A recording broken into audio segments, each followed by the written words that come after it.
जय हिंद मित्रांनो, स्वागत आहे तुमचं आणखी एका नवीन व्हिडिओमध्ये। तर बघा, आता जे काही 20 तारखेपासून ज्या ठिकाणची नाही का पोलीस भरती मैदानी चाचणी नाही का सुरू होणार होती, ती नाही का अनिश्चित काळासाठी नाही का थोडीशी लांबली आहे।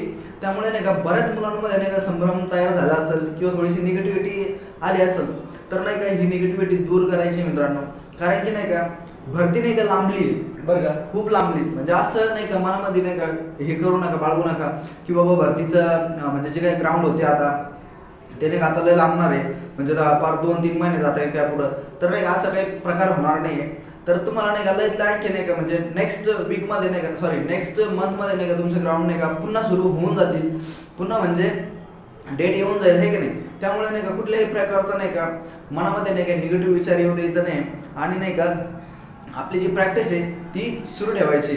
तर याच्यामध्ये नाही का बऱ्याच मुलांचं असं झालं असं ज्यांच्या नाही का प्रॅक्टिस झाली नाही किंवा जे नवीन आहे, तर त्यांना नाही का मस्त हॅपीनेस म्हणजे आनंद वाटला की यार बरं झालं नाही का आपल्याला नाही का थोडासा आणखी पिरियड भेटला, तर त्यांनी नाही का आणखी पॉझिटिव्ह घ्यायचंय। आणि जे तयारी झाली तर त्यांना असं वाटतं अरे यार मस्तपैकी डेट आली होती, खूप जोमाने प्रॅक्टिस करत होतो आणि हे काय मध्ये झालं, मग निगेटिव्ह व्हायचं नाही। मग नाही तर मग माणूस काय होतं की यार नाही यार आता डेट पुढे गेली म्हणजे नाही का थोडंसं नाही का होतं, माणूस आहे माणसाच्या मनामध्ये निगेटिव्हिटी येते, पण नाही का ती येऊ द्यायची नाही आपल्याला, हे काय।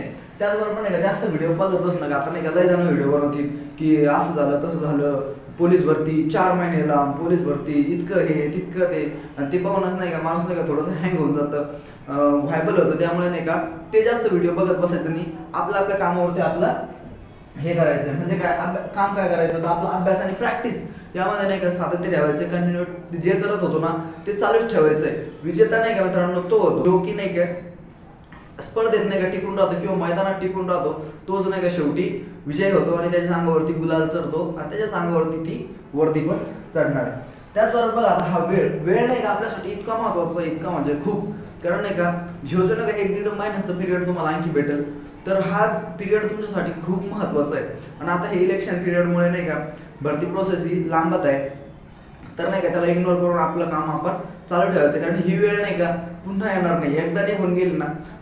बऱ्याच जणांना वय वाढ भेटली आहे, आणखी जे काही पोरं प्रॅक्टिस करताय त्यांच्यासाठी हा वेळ नाही का खूप म्हणजे खूप महत्वाचा आहे। म्हणून नाही का वेळेला महत्व द्यायचं आहे, बाकी कुठंच नाही। आळस नाही का, आळस हा आपला नाही का शत्रू आहे, त्याला नाही का जर बाजूला ठेवलं तर वर्दी ही आपली। म्हणजे कसं आता नाही का रात्री बऱ्याच पोरांनी पाहिले असेल, व्हिडिओ बघितला असेल की अरे यार डेट नाही का हे झाली पुढे गेली, मग लगेच थोडेसे रिलॅक्स झाले असेल, चिल झाले असेल, पण तसं करायचं नाही, कंटिन्यू आपलं काम चालू ठेवायचं आहे का नाही। वर्दीची शान मिळवायची असेल तर आपल्याला नाही का घाम गळावा लागणार आहे। जेव्हा जर आपल्याला जर वर्दी पाहिजे, आपल्या अंगावरती वर्दी मिळवायची घालायची, तर त्यासाठी आपल्याला नाही का प्रॅक्टिस पण तशीच करावं लागेल। त्यामुळे नाही का मेहनत घ्या, प्रॅक्टिस करा, ह्या छोट्या मोठ्या गोष्टी नाही का होतच राहते, चढ उतार हे जीवनामध्ये नाही का असते, चालूच राहतं। त्यामुळे नाही का लोड घ्यायचा नाही, जेवढं जास्त आपण स्ट्रगल करू, जेवढं जास्त नाही का घाम गाळू तेवढे नाही का तेवढा रिझल्ट नाही का एकदम जबरदस्त राहणार आहे। त्यामुळे नाही का स्ट्रगल करा, मेहनत घ्या, विजय नक्कीच आहे। बघा मिल्खा सिंगांचं तुम्हाला नाही का एक हे सांगतो, काय म्हणतात ना छोटीशी स्टोरी। तर मिल्खा सिंग ज्यावेळेस नाही का प्रॅक्टिस करायची ना ग्राउंडवरती, तर म्हणजे इतकी प्रॅक्टिस करायचे, तर ज्यावेळेस नाही का म्हणजे तो एकदम थकून जाणार, पूर्ण एनर्जी त्यांच्यातली संपली, आणि ज्या थकल्यानंतर त्यांच्या तोंडातून ज्यावेळेस समजा रक्त पडलं, त्यावेळेस त्यांचे कोच म्हणायचे चला आणखी एक चक्कर मार। त्यावेळेस ते मिल्खा सिंगला म्हणायचे किंवा मिल्खा सिंग त्यांना म्हणायचे की सरजी मी मर जाऊंगा, ते म्हणायचे हा चल मेला तरी चालेल पण चल शेवटचा मार। मग त्यांचं त्याच्या सांगण्यातून हे तात्पर्य हेच होतं की नाही का ज्यावेळेस तुम्ही थकता, ज्यावेळेस तुम्ही हरल्यासारखं वाटतं आणि तेव्हा तुम्ही एखादं काम करताना, तर त्यावेळेस नाही का तुम्ही डेफिनेटली जिंकता। कारण नाही का तुम्ही जगापेक्षा या ठिकाणी नाही का काहीतरी वेगळं केलेलं राहतं। कारण लोक नाही का ज्यावेळेस नाही का थकता किंवा निगेटिव्ह झाल्यासारखं वाटतं त्यावेळेस नाही का सोडून देतात, पण त्यावेळेस ना सोडून न देता करत राहणे म्हणजे तुम्हाला नाही का विजयाच्या जवळ नेणारं नाही का एक पाऊल असतं। त्यामुळे मित्रांनो सोडायचं नाही, धरून ठेवायचं आहे, विजय तुमचाच आहे, गुलाल तुमच्याच अंगावरती पडणार आहे। त्यामुळे नाही का कंटिन्यू चालू ठेवा, विजय आपलाच आहे। जय हिंद।